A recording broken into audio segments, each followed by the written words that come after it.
Good morning बच्चों।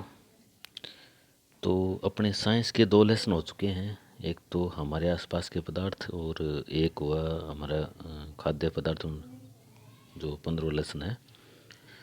तो आज हम करेंगे ये लेसन। ये आपने 9th क्लास में पढ़ा है, जीवन की मौलिक इकाई यानी हमारी कोशिका। क्योंकि हमारा शरीर किससे बना होता है? कोशिकाओं से बना होता है। ठीक है, तो क्वेश्चन कराऊंगा मैं, ज़्यादा डिटेल में नहीं जाऊँगा। तो पहले हम ये क्वेश्चन उठाते हैं, पहले पाठ्य पुस्तक की ये क्वेश्चन। एक सेकंड, ये दो क्वेश्चन आए अपने सामने आए। पहला क्वेश्चन कहता है कि कोशिका की खोज किसने और कैसे की? कोशिका की खोज की थी रॉबर्ट हुक ने 1665 में। रॉबर्ट हुक ने 1665 में की थी। और कैसे की? उसने क्या किया कि अपने खुद का एक सूक्ष्मदर्शी बनाया हुआ था। उसके अंदर इसने क्या किया कि कोरक, कोरक मतलब है जो पुरानी दवाइयों की जो बोतलें थी पुराने टाइम में, उसके अंदर जो ढक्कन था ना, उसके अंदर क्या होता है कि एक गत्ता सा लगा होता है। यानी कहने का मतलब पेड़ की छाल होती है, वो मरी हुई कोशिका थी वो। उसको उसने सूक्ष्मदर्शी के नीचे देखा था। तो उसमें उसने क्या, कोशिका यानी कोष, यानी सूक्ष्मदर्शी में आपको मैंने दिखाया भी है, ये कोष बने होते हैं ऐसे ऐसे, इस प्रकार के। ये अपने सूक्ष्मदर्शी में देखा है, हमने दिखाया है सब बच्चों को, तो इसलिए इसको बोलते हैं कोशिका। तो सूक्ष्मदर्शी के नीचे उसने कोरक के रख करके, कोरक की स्लाइड बना करके कोशिका की खोज की थी। अब उसके बाद आते हैं दूसरा क्वेश्चन।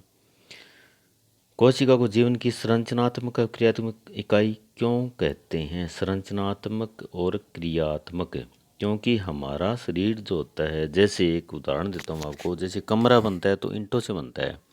एक ईंट है, उसको लगाते हैं, फिर ईंट से दीवार बनती है, दीवार से फिर छत लगाते हैं, और सारा कुछ क्या बनता है, भी एक संरचना बन जाती है वो। और क्रियात्मक यानी कोशिकाएं जो होती है ना, वो अपना अपना अलग अलग कार्य करती है। जैसे आपको पता होगा कि कोशिका मिलकर के ऊतक बनता है, ऊतक मिलकर के अंग बनता है, अंग से तंत्र बनता है, और तंत्र से पूरा शरीर बनता है। तो कोशिका को जीवन को संरचनात्मक इकाई इसलिए कहते हैं, भी हमारा शरीर जहाँ से शुरू होता है बनना, वो है मेन कोशिका। क्योंकि हमारा शरीर भी एक कोशिकीय जीव से शुरू होता है ही।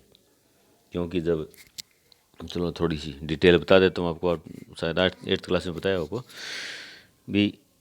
एक कोश के जीव, जैसे जनन काल होता है, उस टाइम क्या है कि एक कोश के जीव अंडाणु है शुक्राणु है मिलते हैं, फिर दोनों मिलकर के बहुकोश के जीव बनाते हैं, जैसे मनुष्य है या और जंतु है, जीव है, जो भी है। ठीक है, क्रियात्मक इकाई इसलिए कहते हैं क्योंकि कोशिका अपना अपना काम अलग अलग करती है। वो आगे बताऊंगा मैं। जैसे कोशिका के अंदर क्या होते हैं, भी अलग अलग क्षेत्र होते हैं। जैसे हमारा पाचन तंत्र है तो पाचन वाली कोशिकाएं होती है, श्वसन तंत्र है उसमें श्वसन की कोशिकाएं होती है। तो ये अपना अपना अलग अलग क्रियात्मक इकाई का भूमिका निभाती है। ठीक है, तो ये मैंने बता दिया आपको। अब उसके बाद हम चलते हैं, उस सारा प्रश्न के अंदर ही समझा दूंगा मैं सारी सारी बात आपको मैं। तो ये क्वेश्चन आते हैं, फिर दो क्वेश्चन और आते हैं यहाँ। ये पहला कहता है कि CO2 तथा पानी जैसे पदार्थ कोशिका में कैसे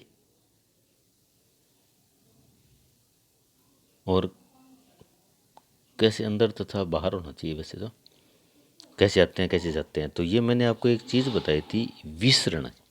विसरण क्या होता है कि अधिक सांद्रता से कम सांद्रता की ओर पदार्थ का जाना। अधिक सांद्रता से, पहले पाठ के अंदर मैंने आपको ये बात बता दी थी, अधिक सांद्रता से कम सांद्रता की ओर पदार्थ का जाना कहलाता है विसरण। ठीक है, जैसे उदाहरण दूँ आपको मैं, इसमें क्या होता है कि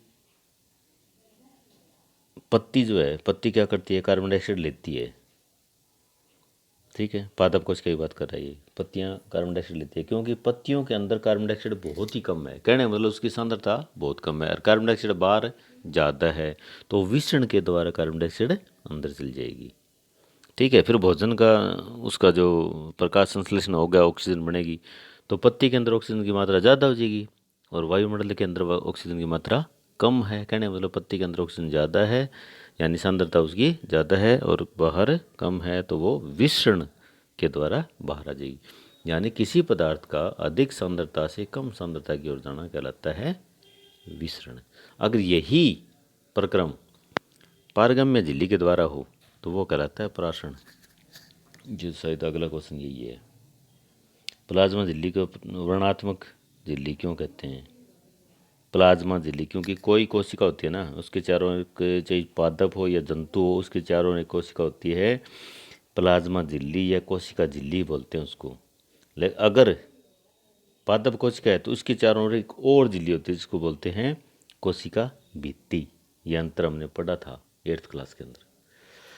यानी पौधों में कोशिका भित्ति पाई जाती है, जबकि जंतुओं में ये नहीं पाई जाती। ठीक है, तो ये ध्यान रखना आप। तो प्लाज्मा झिल्ली जो है ना, प्लाज्मा झिल्ली यानी कोशिका की चारों ओर, जैसे ये कोशिका है ना, ये प्लाज्मा झिल्ली ही है। ये उन्हीं पदार्थों को अंदर आने देगी जिनकी जरूरत होगी। वर्णात्मक यानी चयन करना, वर्णात्मक मतलब होता है चयन करना, और उन्हीं पदार्थों को बाहर जाने देगी जिसको कोशिका की जरूरत नहीं होगी।